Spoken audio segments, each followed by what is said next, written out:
السلام عليكم، مرحبا بكم معايا. وبحال دائما قبل ما نبداو الصلاة والسلام على خير الأنام محمد صلى الله عليه وسلم. وبغيت نرحب بالبنات جداد، مرحبا بكم معايا في القناة ديالي. نتمنى نكون خفيفة على قلوبكم، ونبغي ايضا اذا نرحب بالناس اللي مروا مرور الكرام من هنا. اذا كنتي اول مره كتشاهد القناه فكنتمنى تشترك معايا وتفعل زر الجرس باش اكيد تتوصل بكل جديد ديالي ان شاء الله. وايضا اذا عجبك الفيديو فما تبخلش علينا بالضغط على الزر ديال الاعجاب باش هكذا تحفزوني انني دائما نجيب لكم الجديد.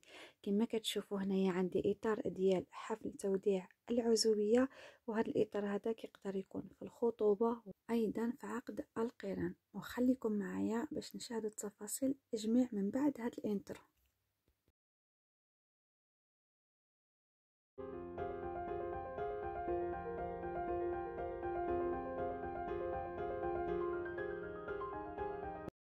ها انا رجعت من جديد ليكم باش نشوفوا التفاصيل. غناخد كرتونه، طبعا الادوات المستعمله اللي غادي نستعمل هي الكرتونه، والحاجه الاساسيه في هذا العمل اليدوي. خديت كرتونه، طبعا الكرتونات تبارك الله موجودين. مشيو لاقرب حانوت حداكم وغادي يعطيكم كرتونه. فانا قطعتها على قياس اللي عندي هاد الورقه اللي كتشوفوا حدايا. انا هاد اللوغو خدمته في بيكس ارت سبق وشاركت معكم الطريقه. فهاد العبار ديال الورقه فهذيك الاطروه، يعني الاصغر ورقه باش كتجينا الحجم ديالها كبير، حيت الاكاد صغيره على الاطروه. المهم ما علينا. خديت دابا الاعود شيواء، غادي نعمل قبل ما نلصق الكرتونه فوق اختها. فانا غادي نعمل هاد اعواد شيواء غادي نلصقهم في الكرتونه باش الكرتونه تصحح لي ما تتناش دغيا، يعني بحال غادي نقولوا ما تقسمش اولا ما تهرسش دغيا الكرتونه. المهم كما كتشوفوا معايا الاعمال سهله البنات، وكنتمنى من قلبي نكون خفيفه على قلوبكم وتلقاو هادشي هذا سهل. وطبعا هنايا بنت اختي اسيل ما خلاتنا نعملوا والو الصراحه، غير كتنبش. المهم نكملوا ونشوفوا التفاصيل. فهنايا انا خديت هاد الاعواد الشواء وغادي نلصقهم فوق الكرتونه الاولى. عاد ملي غادي نكمل بهاد اعواد الشواء غادي نلصقهم. انا قلت لكم غير باش تصحح لي الكرتونه فقط. غادي نجيب الكرتونه الثانيه اللي عندي نفس القياس هذه ونفس العبر باش غادي نلصقها من فوق منها. انتما غادي تشوفوا معايا الطريقه، كنمشي معكم مراحل يعني مرحله بمرحله باش تفهموا مزيان. وكنتمنى ما تكونش فيا بزاف الهضره.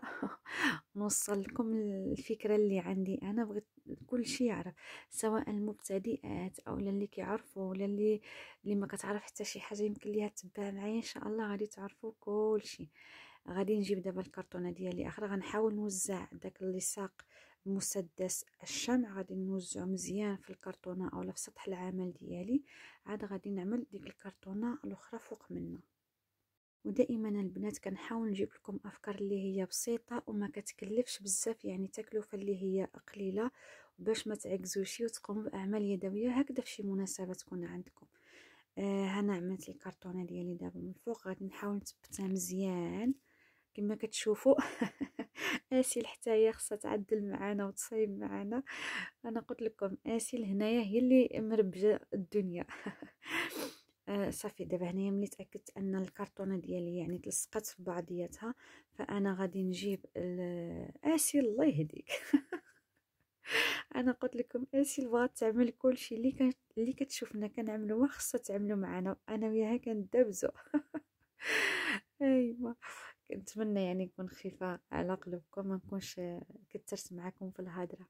المهم من بعد ما خديت الكرتونه ديالي فانا غادي نجيب هنا، غادي نستعمل باش نغلف انا الكرتونه. خديت ما عرفتش شنو غادي نقدر نسميه لكم البنات. المهم هذا انا خديته من المعرض ديال 5 دراهم. طبعا كاملين عارفين المعرض ديال 5 دراهم اللي كيبيع المنتجات 5 دراهم.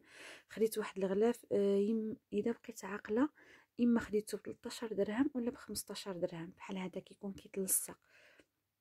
به غادي نغلف الكرتونه ديالي باش كيعطيني واحد اللمسه اللي هي مزيونه، وفي نفس الوقت كندرقوا يعني الكرتونه ما كتبقاش تبان الكرتونه بصفه نهائيه. وطبعا البنات شوفوا من ناحيه اللوغو والالوان، وايضا هذا اللصق اللي غادي نغطي به اولا هاد ما عرفتش شنو غادي نسميه الصراحه. المهم هادشي اللي غادي نغلف به الكرتونه اللي كتشوفوا دابا حدايا. عندكم الحريه نتوما تختاروا في الالوان، عندكم الحريه تختاروا باش ما بغيتوا تدرقوا الكرتونه اي حاجه تقدروا تستعملوها فاستعملوها. انا كنعطيكم الافكار وانتم لكم الابداع. طبعا تقدروا تعملوا شي حاجه اللي هي زايده عليا وحسن مني انا. كما كتشوفوا انا صافي لصقت على الكرتونه وغطيت الكرتونه ديالي بصفه نهائيه. دابا غادي نجيب داك اللوغو ديالي اولا داك الخلفيه اللي انا عدلتها، وغادي نلصقها باللصق اللي كيكون في المكتبات اللي كيكون عند الاطفال في المدارس اللي كيلصقوا به الورق. هذاك غادي يقوم بالعمل اللازم، يعني ما غنحتاجش مسدس الشمع، حيتاش اذا خدمنا بمسدس الشمع فغادي تبقى شويه بحال مكركبه، ما غتجيناش الورقه مع طاون فينيه مزيان.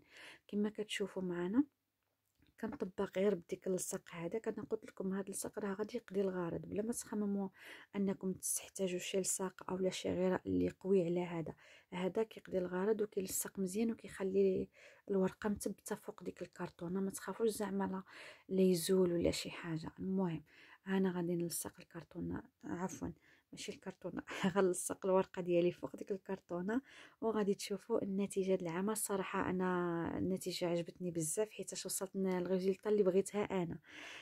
ها هي غادي نثبتها معكم كما كتشوفوا وباشياء بسيطه ومكونات بسيطه وادوات اللي هي بسيطه وسهله، واهم حاجه البنات غير مكلفه. الورقه نسيت ما نقول لكم انا طبعتها ب3 دراهم ولا 4 لا 4 دراهم، طبعتها ب4 دراهم الورقه حيت هذه الاطروه كبيره خلاها لي ب4 دراهم. انتم غادي تشوفوا النتيجه النهائيه، وكنتمنى ينال الاطار الاعجاب ديالكم كما عجبني انا. اذا بقيتي معايا حتى هاد الدقيقه فبرك على ديك الزر ديال الاعجاب. هانتوما غادي تشوفوا النتيجه. صراحه جات نتيجه رائعه ومفينيه ومتوله ومقاده على حقه وطريقه. فهذا الاطار طلبته مني واحد الاخت عندها كيوجدوا الحفل ديال العزوبيه الاخت ديالها، وطلبت لي نعدلها بحال هذا الشكل هذا. وطبعا غادي نشارك معكم بزاف ديال الاشياء اللي كنستعملوها باشياء بسيطه وادوات اللي هي سهله وفي متناول الجميع. حتى شي حاجه ما صعيبه على البنات، غير توكلوا على الله ان شاء الله وتقدروا تربحوا منها. دابا بحال هذا الاطار هذا تقدروا تربحوا منه وتعملوها بتكلفه اللي هي بسيطه، مثلا تبيعوه ب25 درهم او 30 درهم. المهم نتوما غتبقى على حسب الثمن، كيبقى على حسب الماتريال اللي دخل فيها. مثلا الورقه شحال طبعتوها، الكرتونه مثلا واش شريتيها ولا خديتيها من عند البائع اللي حداكم، اللصق شحال مثلا اللصق اللي استعملتي فيها، وهكذا. وايضا حتى الحجم ديالها واش صغيره ولا كبيره، هنا كيختلف شويه الثمن. وهنا البنات كيبيعوها ب30 درهم.